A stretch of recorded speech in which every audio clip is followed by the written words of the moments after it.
నిజామాబాద్ జిల్లా ముఫ్కాల్ police station ను BRS నేతలు కార్యకర్తలు ముట్టడించారు. బీఆర్ఎస్ నేత జోగు నర్సయ్యపై అక్రమ కేసు పెట్టినందుకు నిరసన తెలిపారు. బాల్కొండ నియోజకవర్గం కాంగ్రెస్ నాయకుడు ఇందిరమ్మ ఇండ్ల పేరిట అక్రమంగా ఇసుకను అమ్ముకుంటున్నాడని నర్సయ్య సోషల్ మీడియాలో పోస్ట్ చేసినందుకు కేసు నమోదు చేయడాన్ని బీఆర్ఎస్ నేతలు తప్పుబట్టారు. ప్రజల తరపున ప్రశ్నిస్తే కేసులు పెడతారా అంటూ పోలీసులను నిలదీశారు.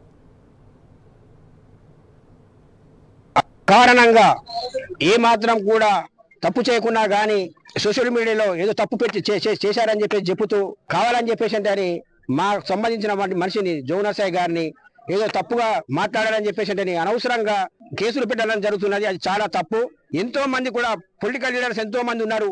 ఎన్నో వల్గర్గా ఎన్నో మాట్లాడుతుంటుంటారు. కానీ ఇది ఏమాత్రం కూడా సంబంధం లేనటువంటి విషయకు ఈ రోజు వచ్చి మీరు మీ మీద కేసు అయింది, మీకు నోటీస్ ఇస్తామని చెప్పేసి చెప్పగానే మా మిత్రులకి అలా ఎందుకు అవుతుంది? మేమందరం కూడా మా కాన్స్టిట్యూన్సీ మొత్తం కూడా అందరం కూడా మేము ఇక్కడికి రావడం జరిగినది. మీరు పెట్టినటువంటి వల్గర్ స్టేట్మెంట్లు ఏవైతే ఉన్నాయో అవన్నీ చేస్తూ కూడా మేము అవన్నీ కాంప్లైంట్ చేస్తామని చెప్పేసి కోరుకుంటున్నాము.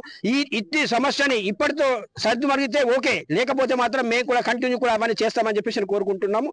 ఇక్కడ ఉన్నటువంటి కాంగ్రెస్ పార్టీ ఇన్ఛార్జ్ అయినటువంటి సునీల్ రెడ్డి గారి మీద కేవలం ఇసుక మీద మీరు అక్రమంగా ఇసుక తరలిస్తున్నారు, ప్రభుత్వానికి నష్టం జరుగుతుంది, మీరు అక్రమంగా డబ్బులు సంపాదిస్తున్నారని ఒక ప్రజలకు తరపున పోరాడి ప్రజల తరపున మాట్లాడితే ఈ రోజు వ్యక్తిగతంగా ఆయన టార్గెట్ చేసి ఏదైతే మన ముక్కల్ పిఎస్ లో కంప్లైంట్ చేసి ఆయన మీద కేసు చేశామని చెప్పేసి ఎస్ఐ గారు నోటీస్ ఇస్తామంటే ఈ రోజు వారు వచ్చారు కాబట్టి వారికి మద్దతుగా మేము బీఆర్ఎస్ పార్టీ కాన్ఫరెన్స్ మొత్తం కూడా ఇక్కడ తరలి రావడం జరిగింది.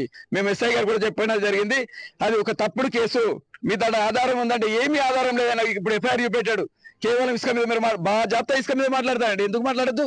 ప్రభుత్వానికి గండి కొట్టియాలని వ్యక్తిగతంగా డబ్బు సంపాదించుకుంటే ప్రజల తరపున మేము పోరాడు. ఇక ముందైనా కదా మీరు తీరు మార్చుకొని మీ పద్ధతి మార్చుకొని మీరు జాగ్రత్తగా ఉండకపోతే రేపటి నుంచి ఇదే మీరు కనుక సంస్కృతి కొనసాగిస్తే రాబోయే రోజుల్లో బీఆర్ఎస్ పార్టీ తరపున పెద్ద ఎత్తున ఆందోళన చేస్తాం.